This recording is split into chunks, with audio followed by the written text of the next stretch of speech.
He's not proud of, but it's a relationship that seems to have existed that way.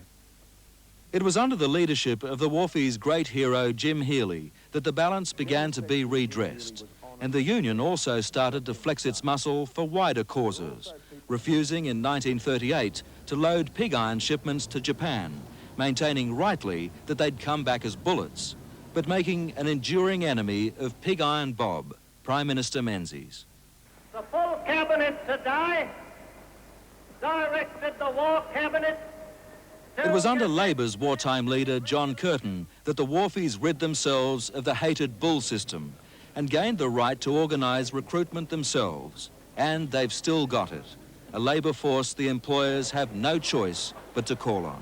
We don't have a permanent labour force, never have had one. We don't have any say in actual fact as an individual employer, because all employees are industry employees. They're in a pool that you've got to use. Some of them are in a pool, foremen and clerks, but the actual waterside worker is allocated to an employer. And if you don't like the worker, what happens then? I have no choice.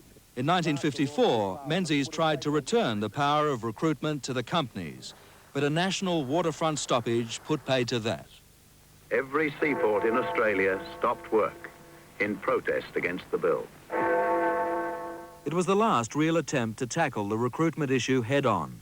The wharfies were prepared to accept the advent of mechanisation and fewer jobs, but at a price. Permanent employment, industry pensions, and in 1972, under another forceful leader, Charlie Fitzgibbon, a 35-hour week and the most contentious benefit of all.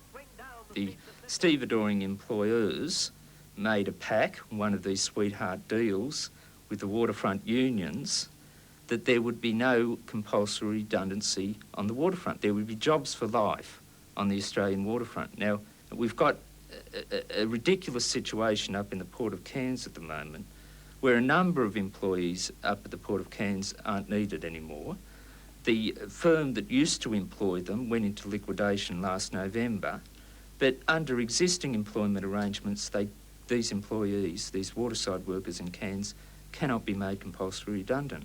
So they're being paid to do nothing at all? To do nothing. Now, Australian society, the Australian economy, can simply no longer afford those sorts of conditions.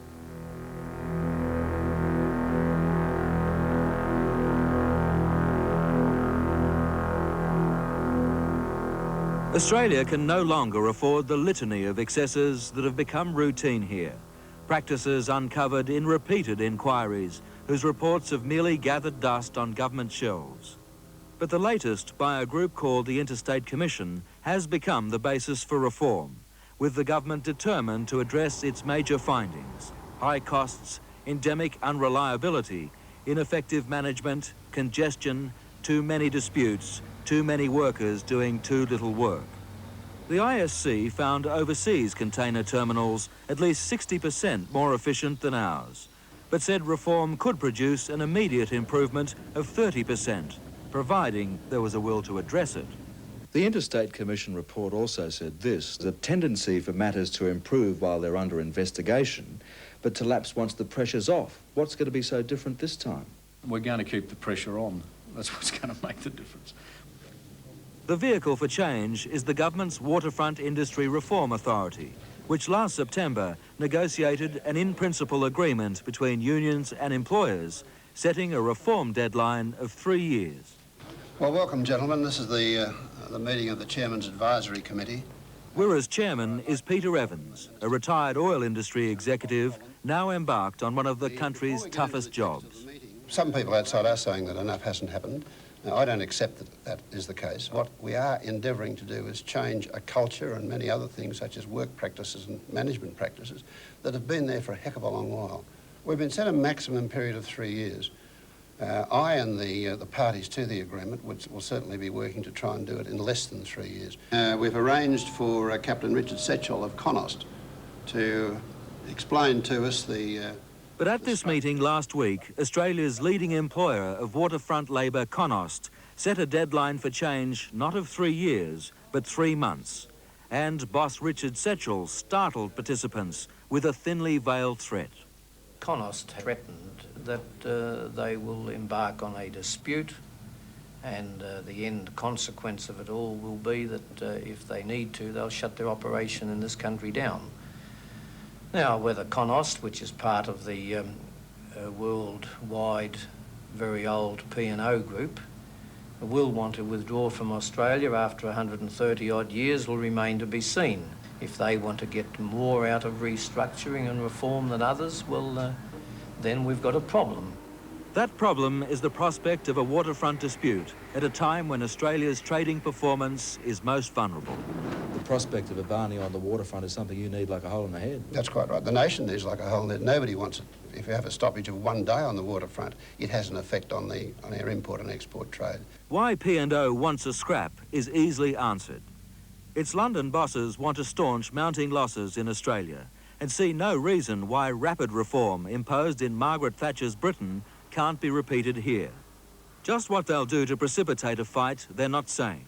But Conost's objective is to end the labour pool system 2 years earlier than planned and implement its own industry-based agreement. The means, according to industry sources, could be simple: the redrawing of rosters, leaving off wharfies it wants to get rid of. If they take you on, what will you do? Well, I think that we would reluctantly have to accommodate them. And what chance is this bun fight of spreading to the other 6 stevedoring companies? If Conost is talking about that sort of thing, they must be talking about a lockout. And under the new arrangements on the waterfront, where we'll have enterprise employment, quite obviously, if there's a dispute with a company, well, then the dispute is confined to that company. Whatever the eventual impact, P&O's plans can only worsen its already strained relations with the government that bubbled to the surface on the ABC's Late Line programme last month. Fine, it's wonderful to win a new election. It's wonderful to have another term, record in Australia, but it's no damn good if the country isn't going to be governed in such a way where microeconomic reform is achieved. It has to be achieved. I was somewhat amused to find Brian Bailey there urging me into microeconomic reform on the waterfront when the company he represents, P&O, has been just about the worst offender at sitting pat and stopping all reform. Where do we want it? Now! What do we want? In spite of their sometimes belligerent appearance, the unions at least are anxious to present a conciliatory face, even if old attitudes that seem out of step with the reality of international competition die hard. If people wish to trade with Australia and participate in various other business aspects in Australia, they should conform to the standards that exist in this particular country. What the government is anxious to impress on the unions is that job cuts called for under the reform program don't mean a loss of influence if they're prepared to back the Kelty plan for mergers and a single negotiating bloc. There's a big attraction in this proposition in that it will give trade unionists confidence in which to embark, I think, far more aggressively on the reform process that's required. Unionists are understandably worried that if they continue by their own agreement to trade off their jobs, if you like, that it's going to progressively weaken their position. For Taz Bull, the inheritor of the mantle of Wharfie's leader, first bestowed on Billy Hughes almost a century ago, the changes now being wrought carry a certain sadness. This mega union that you may be confronted with will probably have an all-up membership of about 20 or 25,000. Our own union alone in the early 50s had just on 30,000. That 30,000 members of the Waterside Workers' Federation is now down to 5, a dwindling band with an average age of more than 50. Jobs for life in the face of job cuts mean there's been no recruitment for nearly 20 years. But even with a new influx of wharfies now being trained, at the end of the reform process, the Federation's membership will be down from 5,000 to 3.5. The sun sets on great unions, just as it does on great empires. And no matter what they say, this union's here to stay. 'Cause I'll fight for my union till I die. On the waterfront, our cover story this morning, reported by Sunday's Graham Davis. And for his comments on the issues raised, we will talk next with Transport and Communications Minister Kim Beasley after a break. Who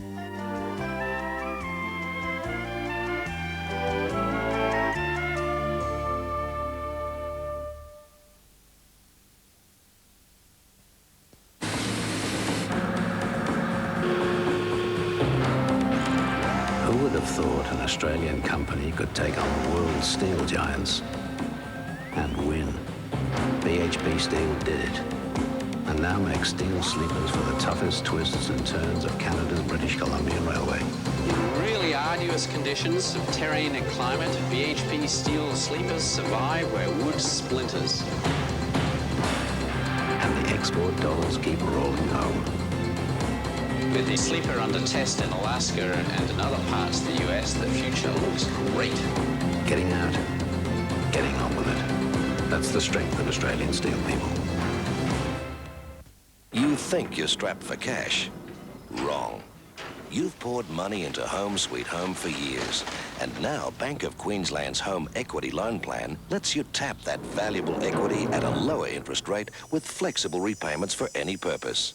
A new car, new pool, school fees, your daughter's wedding, home improvements, they're all on tap. Get the things you need now with a Home Equity Loan Plan from Bank of Queensland. Is that your flight? No, not mine. Right, you would tell us about the braking system? ABS, it's called. Anti-skid braking. You're in control all the way. Morning. Morning. Hey, just out there before the door. Yeah. Look, that, Did you see it? What is that? Isn't that Beautiful looking thing. What is it? It's a Nissan. The simply superb new Nissan Maxima. You said one day you'd own a car like this. A Nissan. There's never been a better time to improve your lifestyle and add value to your home. Altec the Spacemakers are now offering free installation on any patio cover, pool cover or carport. Over 15 years experience makes Altec the Spacemakers the professionals in home improvements. And you get free installation within 7 days from council approval. So, what are you waiting for? Ring 376 3111 now. Night, Al. Night Tech. Altec the Spacemakers. Phone 376 3111. I can't remember what it's called. You should know. You're a shop.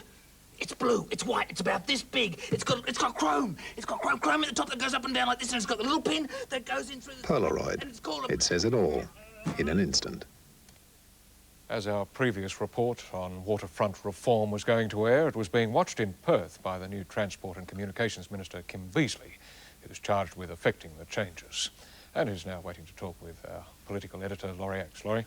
Thanks, Stu. Mr Beasley, welcome back to the program. Morning, Laurie. What's your response to the P&O threat to introduce Thatcher-type confrontation to the Australian waterfront again? Well, it was a good program, and you set out the issues pretty clearly. I think what I'd do is to follow along the lines urged by my colleague Bob Collins and suggest to people there's an agreement in place, and what they need to do is to talk it through to fruition. Do you take seriously the Conost threat to act unless the changes come within 3 months, not 3 years? Well, I've heard that particular point put by them. I don't know what the detail of that is. I think the fact of the matter is that we have a program which is going pretty well, to which they are party, and to which they are party through an enterprise agreement bargaining process, or will be, and I'd like to see how that comes out. Paul Keating has said that the principal problem on the waterfront has been the stevedoring companies. Do you agree with that? Are the companies the ones who've been the big problem? Well, I think as your program made quite clear, that there's certainly been agreements in the past, relished in many ways by the companies, passed on to the consumer. And the point about this process is to end that sort of activity. The Waterfront Industry Reform Authority produced a preliminary report on Friday, which was a bit critical anyway of the progress made so far. It said that unions have not been prepared to accept a reduction in employment conditions, and that's caused hold-ups in this restructuring on the waterfront. How serious a problem is that? Well, there's a bargaining process going on that's going to produce two sorts of agreements. One is a changed award, and the other is going to be a setup of enterprise agreements. Now, both sides put their cases in that process, and the government is not fully in control of it. Some of that has to be dealt with by the Industrial Relations Commission, and the others by direct bargaining. Now, in that process, both sides tend to pursue, to some degree, maximalist objectives. But you've seen on your own program, Tazbull, the Waterfront leaders, and it's quite evident that they're in a mood for compromise. Do the employers, though, have a point when they now say that things are going too slowly in the light of the balance of payment figures last week, the disastrous current account deficit? Don't we need more urgency than you're showing, than Senator Collins is showing? Well, let's just try and fix this problem up. It's been a problem with us for years and years and years. And we set in process the first real chance of change late last year. And a bargaining process is being undertaken with that. We could very easily blow this out the window by silly criticism of those that have been engaged in the process to this point. And if we do that, then the balance of payments is going to suffer even further. When the fact is that good progress has been made in a number of areas, and there's a clear-cut pattern now of where further changes can be made and the way in which those changes are going to be endorsed through awards and agreements and the like. And let's just get them in place and acknowledge the fact that nobody's done anything until the last 6 months. Since you took over this job and started appearing in the media, there hasn't been a real sense of urgency conveyed. In fact, Dr. Hewson, the opposition leader, made that point on television this morning. He said he's concerned by the lack of apparent urgency in your approach to microeconomic reform. Now, is that a fair criticism? A lack of urgency. I've just presented to the Cabinet a whole series of timetables in about 5 areas of microeconomic reform that involve critical decision to change the structure of a whole series of industries over the next 6-month period. Now, if John Hewson feels that that lacks urgency, all I suspect is that John Hewson is having trouble to find things to comment on these days. But you did poo-poo the idea that it had to be rushed through in 6 months. You said you could take your time because the mood for change was permanent. You also ruled out privatisation very early in your career in this portfolio. I mean, it does seem as though you're shutting off options very early. Hang on. I mean, why does the fact that I say that reform has to be a permanent, ongoing process suggest a lack of urgency? What I'm trying to say is this, what I tried to say to that particular point was this, that this view that governments have a 6-month envelope in which they can take serious decisions and spend the next 2.5 years of the electoral cycle sitting on their hands is an attitude that has to be blown out backwards in this country. But it's an attitude expressed by your colleague John Dawkins. Well, what has to be done is to set in train a major series of reforms right now, but those reforms have to be kept under review, including the waterfront reform, to make sure that they're achieving objectives. There must be a reform process ongoing in this country, period. Well, let's look at a few issues specifically. In aviation, you don't favour giving Qantas access to the domestic market, and you don't favour letting our domestic carriers fly overseas. Now, why not? I mean, that would seem to be a good move in terms of microeconomic reform. Well, I favour competition in the domestic market, but if you have more than a single designated carrier, at least for passenger service, I don't mean that in terms of freight, where we're looking at competition in that area. At least for passenger services, you're going in the face of what's happening in every other country. And what's happening in Europe now at the moment is all the national airlines looking at the possibility of negotiating themselves into a position where there are fewer European carriers competing on the international routes, and those fewer ones doing a great deal better. The whole movement, except in 1 or 2 countries, is against more than a single designated carrier. You know, in the international arena, the fact that we have a single designated carrier is not the inhibition to cheap airfares in this country. The fact of the matter is there are many, many carriers flying into this country, and there's quite cutthroat competition between them, as evidenced by the fact that what is a world-acknowledged efficient airline, Qantas, only makes profits on a couple of routes. Eliminate those profits and you lose your carriers altogether. Well, the government revamped the Industries Assistance Commission and handpicked Tony Cole to head it as a spearhead for microeconomic reform. Could I quote you what he says on the issue we're talking about? He said in a speech on Friday, if Qantas were no longer the sole designated carrier, it would be under pressure to improve its productivity and reduce fares. Allowing Qantas to operate domestically would add a source of effective competition on routes within Australia. Australia seems to be one of the only countries in the world which prohibits its international carrier from competing freely on domestic routes. Now that seems to blow what you've just said out of the water. Well, I would rather... Well, Tony Cole's got his own opinions on what he wants to see happen. But he's your expert. I've got what I have to put to government. Obviously, those are going to be options for my colleagues to consider. One thing I do want to do is to try and get a situation here where we get other domestic carriers operating. Now, the first thing that would happen if Qantas came domestically would not necessarily be a reduction in prices. There'd be a reasonable demand from Australian and Ansett and any other subsequent carriers in that they ought to have designation rights as well. Yep. So you're talking about 4 or 5 people in the end being designated to fly for Australia internationally. But the immediate consequences of it, one that you could guarantee absolutely if Qantas were to fly domestic, is there'd be no capital, there would be none of the other airlines that have been talking about coming into our system to compete with the domestics, because nobody is going to lend them any money in circumstances where they believe that Qantas is going to fly domestically. Now, that's a serious issue. You raised the point of capital for Qantas, and Australian Airlines also needs more capital. You've ruled out privatisation, but proposed some sort of quasi-equity approach. Now, isn't that at least partial privatisation? No, it's not partial privatisation. It doesn't go to the issue of ownership and control in any shape or form of the two airlines. And quasi-equity is simply one way of describing it. You could talk about it in terms of bonds. You could talk about it in terms of acquiring private debt. All those sorts of methods of quasi-equity are things for consideration. It doesn't in any way relate to the issue of privatisation. It's not the thin end of the wedge? No, it's not the thin end of the wedge. Yeah, deregulation in the aviation industry comes in at the end of this year. Have you seen the reports from America expressing the view that deregulation there has now turned out to be a disaster, that costs have gone up, that competition is now less, that safety standards are down, that services have deteriorated? Have you studied those reports? I've seen those reports, yes. I've seen the contrary reports as well. And you're talking about a totally different aviation system.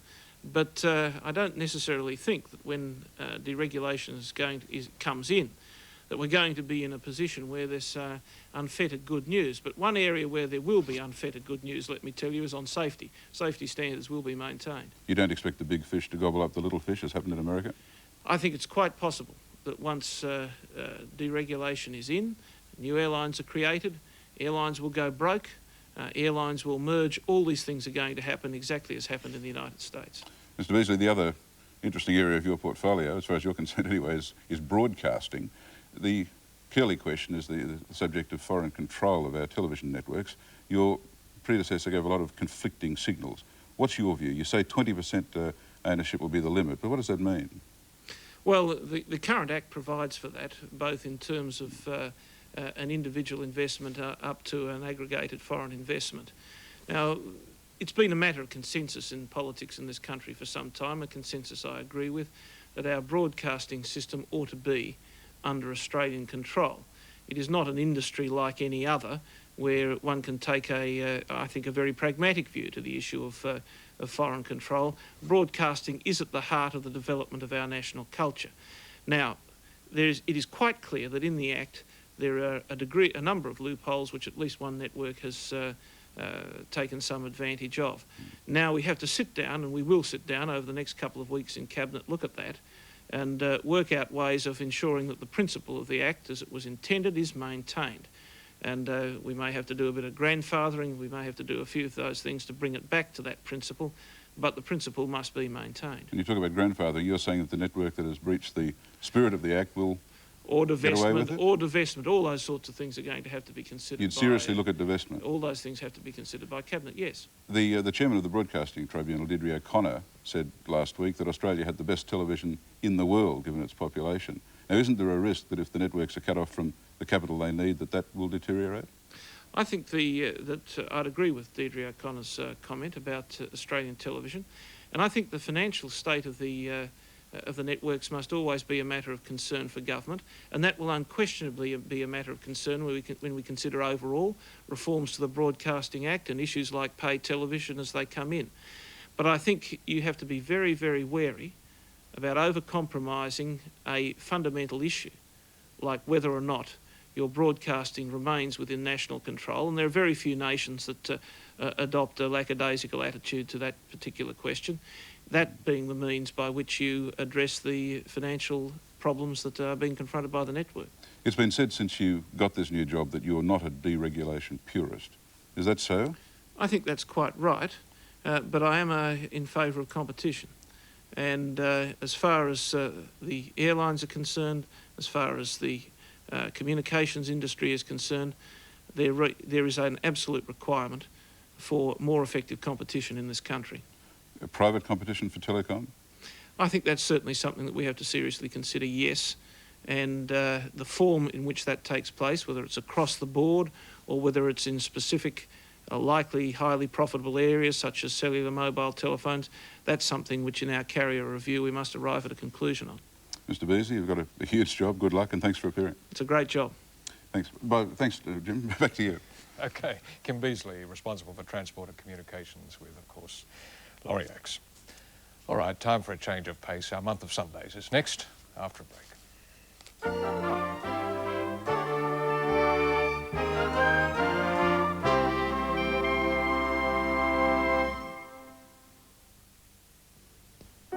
Some of the pleasures you'd expect from a luxury limousine are a superbly made body, power windows, plush seats, power steering, of course, whisper quiet ride, refined, efficient power.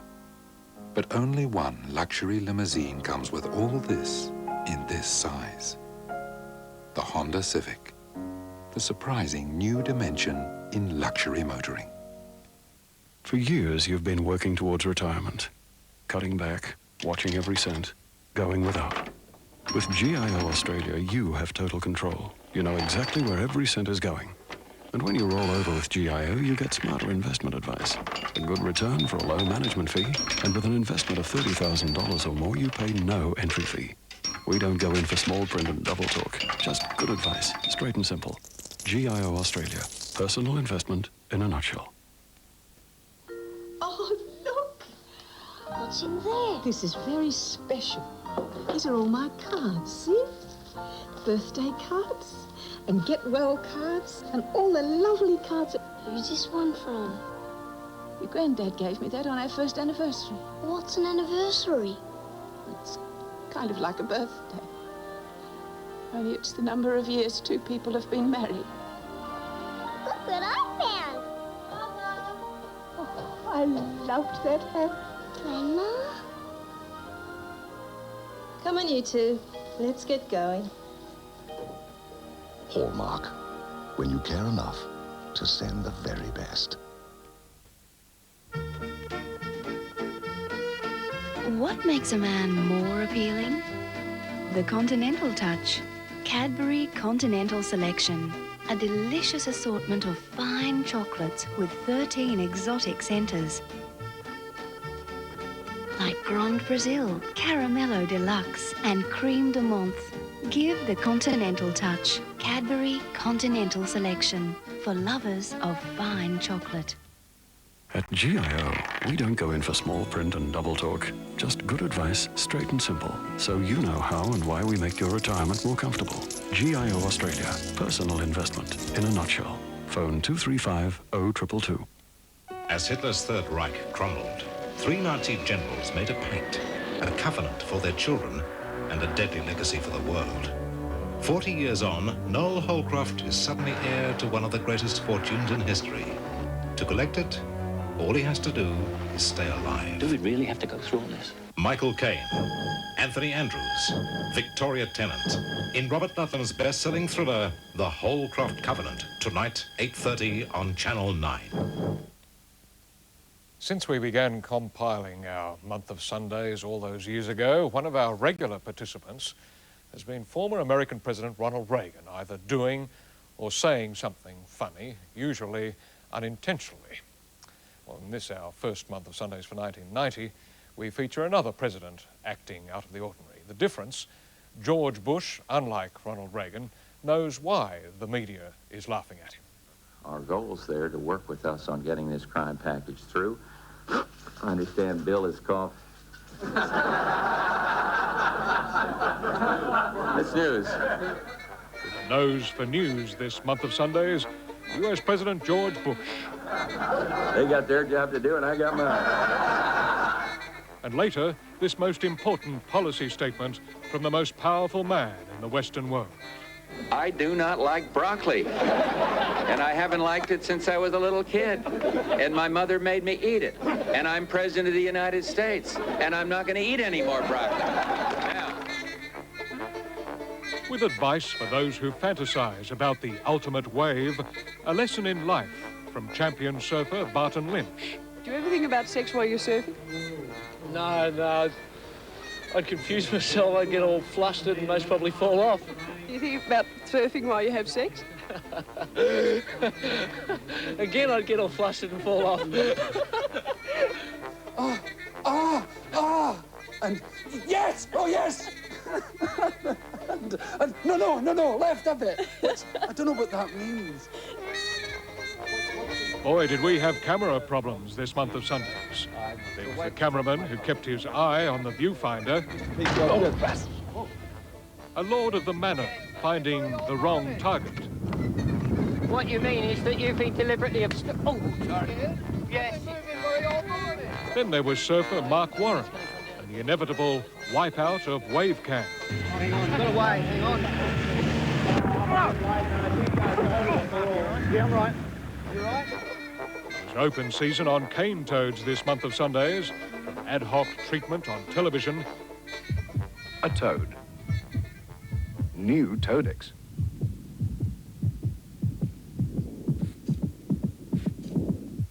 An ex-toad. Something a little less drastic for the toad-weary householder.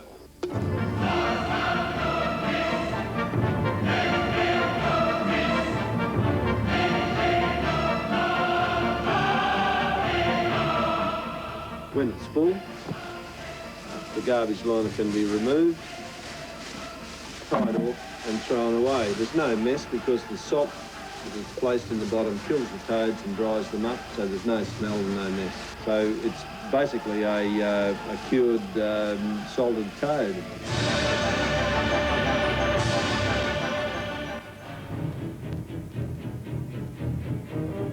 Then there are these whopper hopper shopper stoppers from Chattahoochee, weighing up to 7 kilos, able to leap 10 meters in a single bound, Goliath bullfrogs, which consume 20 or more mice each day. A Freudian slip we couldn't ignore this month of Sundays. The scene, wide world of sports. The subject, wetsuits, rubber wetsuits. Well, by the time he got into his wetsuit, the surf had all gone. I tell you what, it looks as though you could strangle yourself out there, and rubbers are dangerous. Yeah. A little later, we'll be recalling one of the great moments of middle distance running and getting to grips with surfing's world champ. Well, I guess the 1990 season, just a few contests. Your contenders, the Martin Potter's World Crown. Let's meet one of them. We were going to let surfing dogs lie this month of Sundays.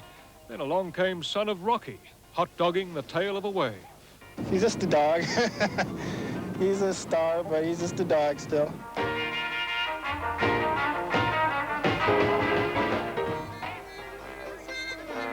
Getting to the bottom of boxing this month of Sundays, this American pugilist. Major embarrassment. Also embarrassed, a referee who wasn't saved by the bell. In the closing seconds, even Cappuccino takes a shot. And a standing ovation from the crowd. Who'd be a league player this month of Sundays?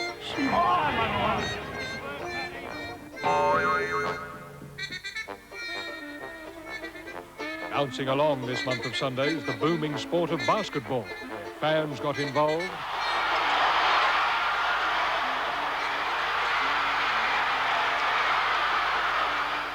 The basket got involved. Even the commentators got involved.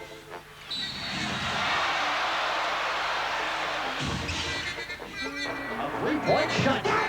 Most remarkable of all, these dirty rats from Minnesota trying to prove their animal intelligence. 2 seconds to shoot. Yes! From Massachusetts, we found a lake. Not a very long lake, but a lake with a very long name. This is Lake Chagogagog Manchogagog Chabanagangdamog, which is spelt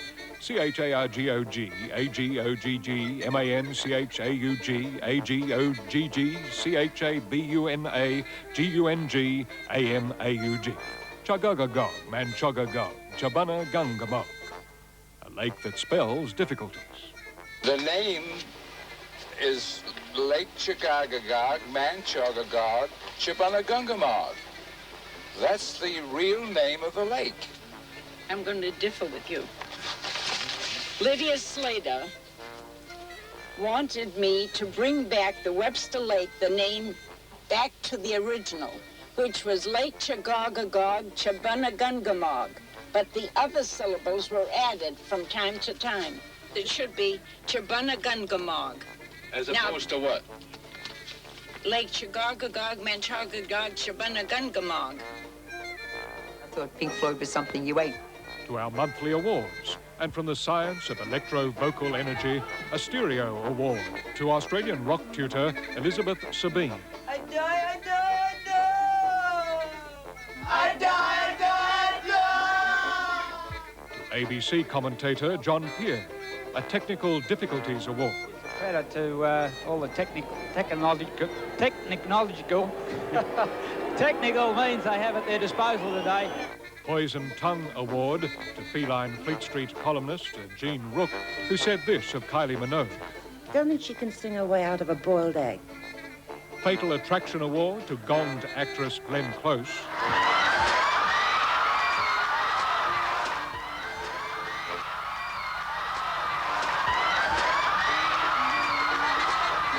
And Masochism Awards to anniversary performers in Zimbabwe.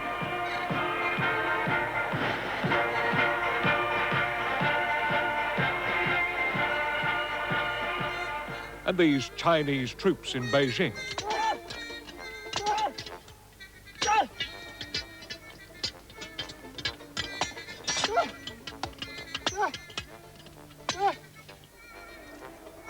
Going for gold on the Gold Coast, Bob Hawke making the most of a photo opportunity. Hey, come on, get your top off. And finally, a word from our sponsor to those of you not watching Sunday live.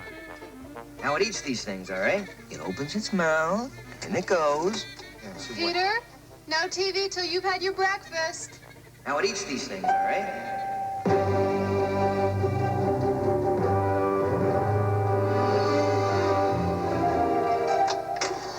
Peter! Uh-oh, the things you wouldn't see in a month of Sundays, compiled by Tom Krause. Next, films with Peter Thompson in a moment.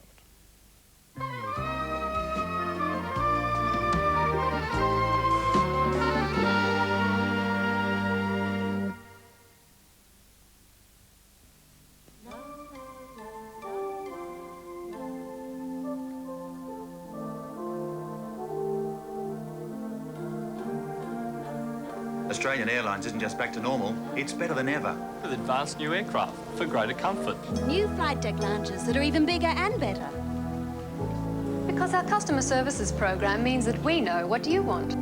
So if you want to see why we're Australia's leading airline, you should see us now. Oh, you should see us now. Look at the way we fly. We're lifting up our tails and heading for the sky. So we'd like to show you how Australians done it. You should see us. Come on and try us. You should see us. Come on and fly us. 'Cause you should see us now. I left copies of the building submissions on your desk. Oh, thanks. I'll look at them Monday. Okay. Bye. Bye. The Canon Color Genius makes perfect digital color photocopies. Why? Because perfect digital color photocopies have a lot more impact than black and white ones. For attention-grabbing color, copy Canon. For information, ring 008 021 333. Is it big, your computer? Keep it on your desk in the den, do you, with all your other stuff? Fix page 10? Oh, page 10. Page 10? Yes. Would you like to see it? What's that? My Toshiba laptop. My stuff's never stuck on a desk somewhere. 10 out of 10, eh, Frank? Daria, why? Oh. Great stuff. You think you're strapped for cash, Wrong. You've poured money into Home Sweet Home for years, and now Bank of Queensland's Home Equity Loan Plan lets you tap that valuable equity at a lower interest rate with flexible repayments for any purpose. A new car, new pool, school fees, your daughter's wedding, home improvements, they're all on tap. Get the things you need now with a Home Equity Loan Plan from Bank of Queensland. In business, you sink or swim according to the capacity of your telephone system. Ericsson has as many lines as you want for businesses big and small, for wherever the future takes you. It's tough making it to the top in any profession, but it's this kind of practical and theoretical education that will allow us to play a leading role in Australia's cultural development. Now to the movies, and a true story of survival against impossible odds. Triumph of the Spirit. It opens in Sydney and Melbourne this week. Here's Peter Thompson. The Holocaust of the Second World War, the policy of genocide carried out by Germany against the Jews and other ethnic groups in Europe, has been dealt with exhaustively in literature, drama, film and television. What we usually see are stories full of victims, which is not surprising considering there were more than 10 million of them. But we can easily forget that many people escaped the Holocaust and lived to tell the tale.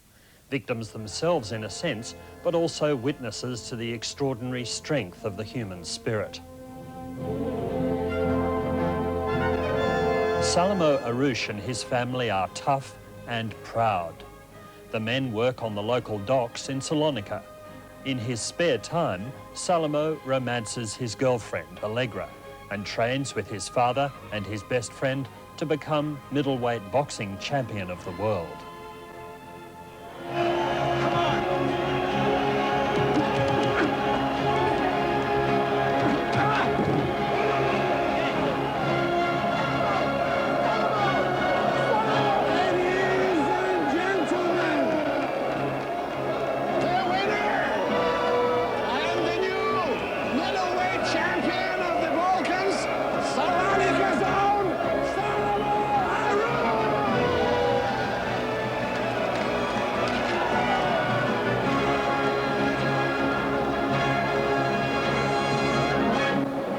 But the Arush family are Jewish, and by 1943 they are swept up in the net cast by Nazi Germany across occupied Europe. Imprisoned first in ghettos, they are inevitably loaded into cattle cars to be resettled, they believe, somewhere in the north. The real destination is the death camps of Poland. Arnold Kopelson, the Oscar-winning producer of Platoon, took his cast and crew to the actual locations of Auschwitz and Birkenau. This is not just a movie to me. It is not just a business venture. This is perhaps my life's work. It is more important to me than Platoon. Director Robert Young found recreating life within the camps overwhelming. When we arrived in Auschwitz, and of course we'd been there during the script writing period, but when we actually started the making of it, the film, and it started to become such a powerful experience to see the train coming actually through the tunnel, 1,000 people getting off in period costumes, and the SS separating out the people, and it became so visceral and so strong to us that we really rewrote the entire story so that there was a constant revision of the story, trying to distill it down to its most basic and simplest kind of principles.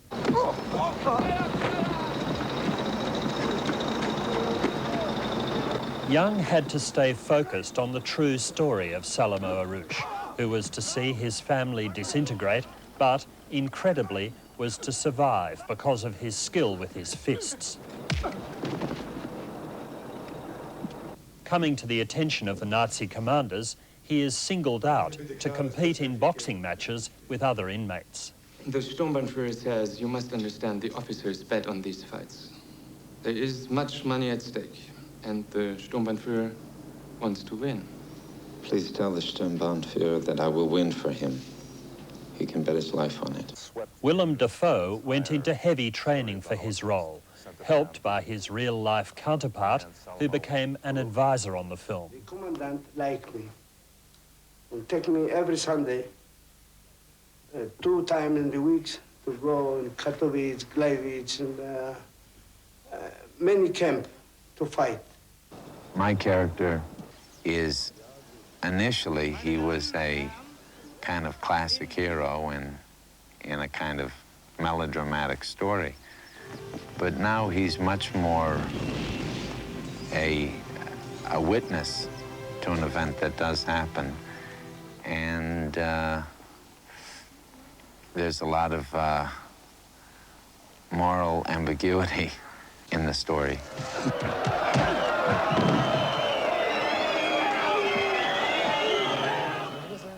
One of the things that we found out when we were in Auschwitz was, and from talking to Salomo, the real Salomo, and from reading the literature and talking to people who had been in the camps, is that people didn't have the time to moralize. What makes Triumph of the Spirit unique in its approach to the Holocaust is that it clings firmly to the truth, but tells a story of survival and resistance, including the uprising within Auschwitz that destroyed one of the crematoria. We pull no punches in this movie. And the people that are going to be going, no, they're not going to have a good time. They didn't have a good time when they were going to Platoon, but people went 3 and 4 times. And we hope that we will have the same effect on the movie-going audience by giving them reality and giving them truth and not making a Hollywood production. What I found was that a lot of people are sort of afraid to see the film. They're afraid of what they may see or afraid of what the experience will be like. But people who have seen the film, and I hope I'm not just being self-serving when I say this, but people who have seen the film have been tremendously affected by it and moved by it and urged other people to see the film.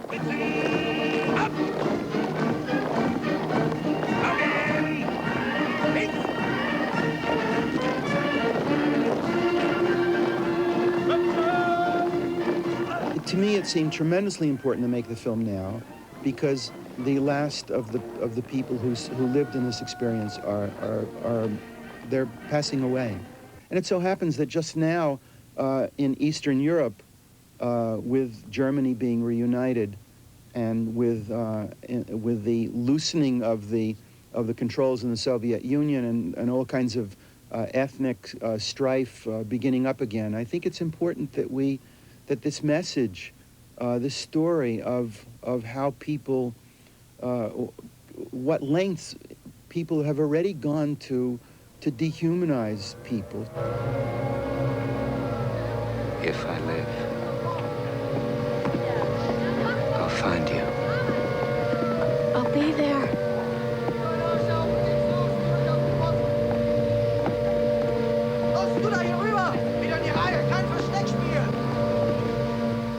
There can be no argument with the fact that Triumph of the Spirit is a difficult film to watch, but it isn't an atrocity film focused on death and suffering. One of the most confronting aspects of it is the sheer strength of the will to survive which it expresses. You find yourself wondering if you have that strength somewhere within as well. Salomo Arush provides a courageously affirmative answer. I applaud the makers of Triumph of the Spirit. It's an important film and one that should be seen, and the subject is as relevant as ever, because Holocausts are not part of some distant past. They are part of the world we live in, and we can never forget it.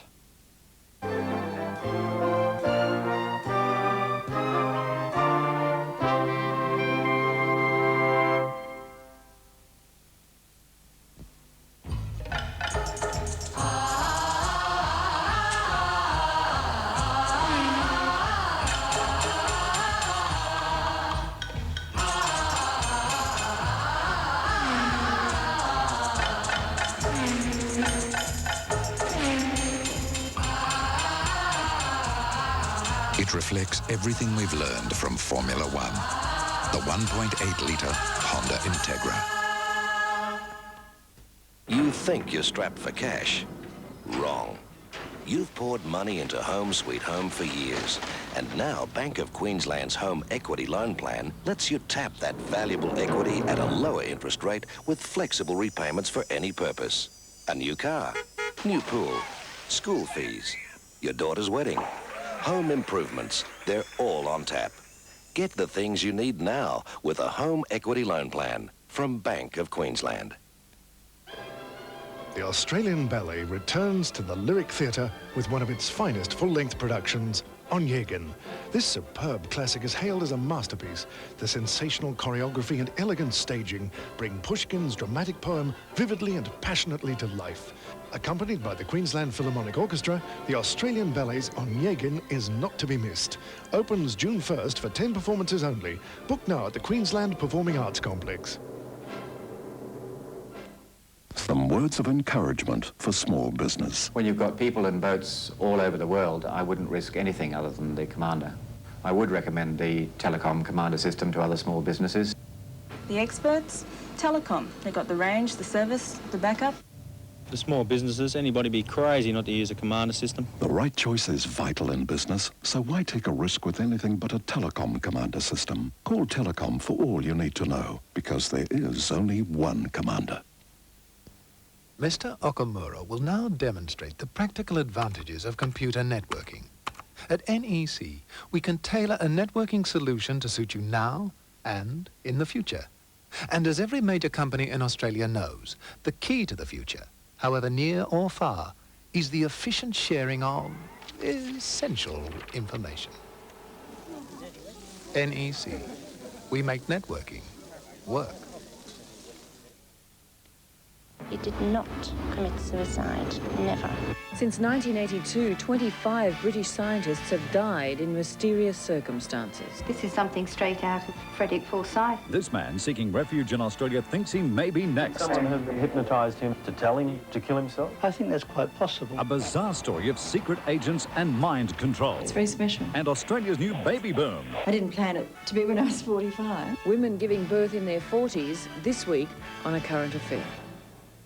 Time for a little music, and this morning Australian pianist Kathryn Selby, whose talent has won acclaim and recognition overseas in the form of a string of prizes. Accompanied by the musicians she's brought together for her current concert series in Sydney, Kathryn plays the scherzo from Piano Quintet number 57 by Shostakovich.